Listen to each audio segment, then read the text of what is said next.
If you are wondering what ports are used at the bottom of Samsung Galaxy A57, then let's take a look. So at the bottom we can find a couple of things.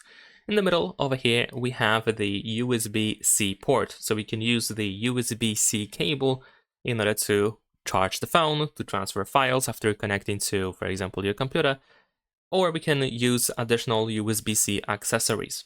On the right side of the here, this hole in this place is a speaker. So this is where the main speaker is located.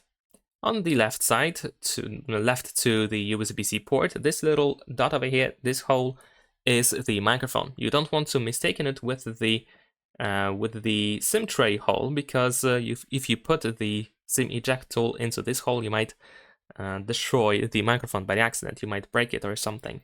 And of course, over here we have the SIM tray where we can insert our SIM card or SIM cards.